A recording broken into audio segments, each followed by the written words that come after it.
প্রতিপক্ষ বাহিনীতে সৈন্য সংখ্যা প্রায় ১.৫ লাখ আর মুসলিম বাহিনীতে মাত্র ৩২,০০০। এই ৩২,০০০ যোদ্ধা নিয়েই ৫ গুণ প্রতিপক্ষের বিরুদ্ধে মরণপণ যুদ্ধে অবতীর্ণ মুসলিম ফৌজ হঠাৎ অপ্রত্যাশিতভাবে ১,০০০ অশ্বারোহী নিয়ে রণাঙ্গনে যোগ দিলেন এক মুসলিম বীর যোদ্ধা। আর এই ১,০০০ অশ্বারোহী নিয়েই তিনি গোটা ময়দানে সৃষ্টি করলেন ভয়ানক আতঙ্ক।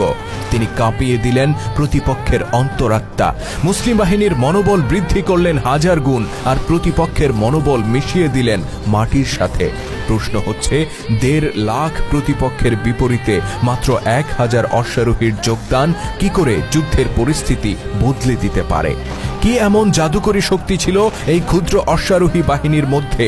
কে ছিলেন এই অশ্বারোহী বাহিনীর কমান্ডার? কি ছিল তার কারিশমা যা দিয়ে তিনি প্রতিপক্ষের হৃদয়ে ত্রাস সৃষ্টি করেছিলেন? ইতিহাসের বিস্ময়কর সেই ঘটনা তুলে ধরব আজকের পর্বে। ভিডিওর শেষ পর্যন্ত থাকুন আমাদের সাথে।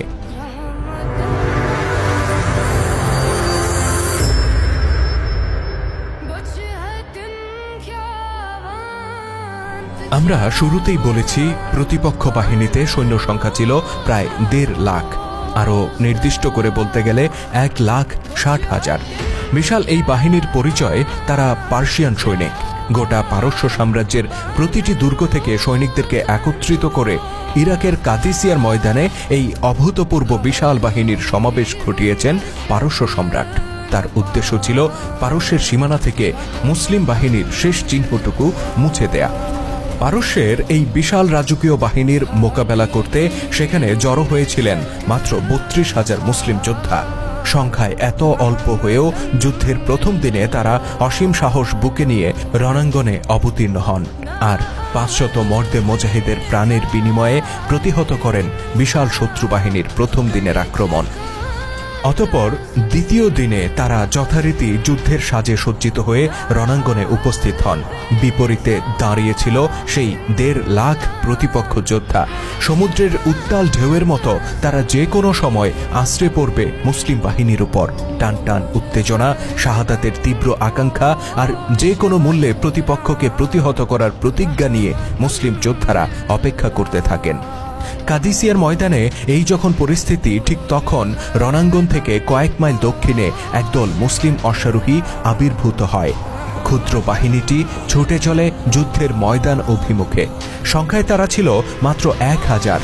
সুদূর সিরিয়া থেকে শত শত মাইল পথ পাড়ি দিয়ে তারা কাদিসিয়ার ময়দানে যোগ দিতে এসেছেন।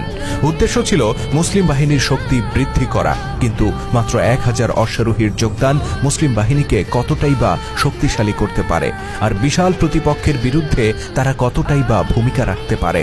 সমুদ্রের বুকে এক ফোঁটা পানি ঢেলে দিলে তা সমুদ্রের উচ্চতাকে কতটুকুই বা বৃদ্ধি করতে পারে? অশ্বারোহী বাহিনীর সদস্যদের মনে যখন এরকম হাজারটা প্রশ্ন ঘুরপাক খাচ্ছে, তখন হঠাৎ করে তাদের কমান্ডার নির্দেশ দিলেন, এখানেই থেমে যাও। যুদ্ধের ময়দান থেকে কয়েক মাইল দূরে থেমে গেল অশ্বারোহী বাহিনী।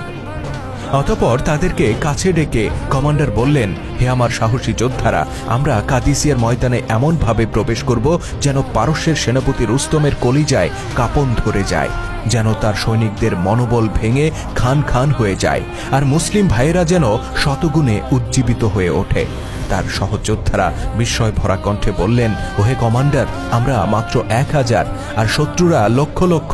আমরা কি করে তাদের মধ্যে এতটা প্রভাব সৃষ্টি করতে পারি?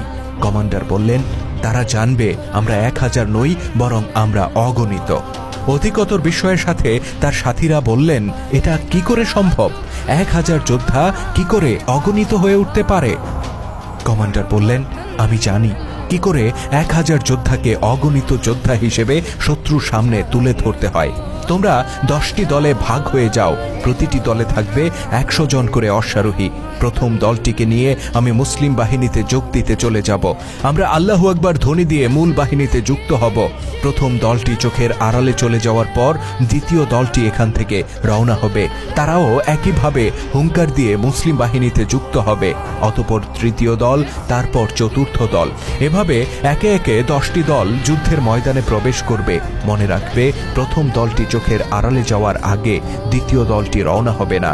আরও মনে রাখবে, প্রথম দলটি যাত্রাপথে যে ধুলি উড়িয়ে যাবে সেই ধুলি মাটিতে মিশে যাওয়ার আগেই দ্বিতীয় দলটি রওনা হবে। তোমাদের ঘোড়ার পদাঘাতে উৎক্ষিপ্ত ধুলিতে ময়দান ঢেকে যাবে, আর এভাবেই আমরা শত্রুর হৃদয় অন্ধকারে ঢেকে দেব। অতঃপর প্রথম দলটি নিয়ে রওনা হয়ে যান অশ্বারোহী দলের কমান্ডার। এদিকে যুদ্ধের ময়দানে দেখা গেল পারসিক বাহিনী যাবতীয় প্রস্তুতি সম্পন্ন করে সেনাপতির নির্দেশের অপেক্ষায় আছে।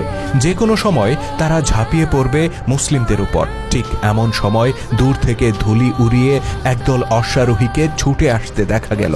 তারা আল্লাহু আকবার ধ্বনিতে চিৎকার করে মুসলিম বাহিনীতে যোগ দিল। মুসলিম বাহিনীও জবাবে আল্লাহু আকবার ধ্বনি দিয়ে তাদেরকে স্বাগত জানালো। কিন্তু যেহেতু তারা সংখ্যায় খুব বেশি ছিল না, তাই তাদের আগমনে মুসলিম বাহিনীকে খুব একটা উৎফুল্ল মনে হলো না। অন্যদিকে পারসিক সেনাদের মাঝেও তেমন কোনো উদ্বেগ দেখা গেল না। কিন্তু খানিক বাদে দিগন্ত রেখা বরাবর আরেক দল অশ্বারোহীকে ছুটে আসতে দেখা গেল। তারাও ময়দানে ধুলি উড়িয়ে তাকবীর ধ্বনি দিয়ে মুসলিম বাহিনীতে যুক্ত হলো। এবার যেন রণাঙ্গনে উপস্থিত মুসলিমদের মনোবল কিছুটা বেড়ে গেল। অতঃপর দ্বিতীয় দলটির উৎক্ষিপ্ত ধুলি মাটিতে মিশে যাওয়ার আগেই দিগন্ত রেখায় দেখা দিল আরেক দল অশ্বারোহী।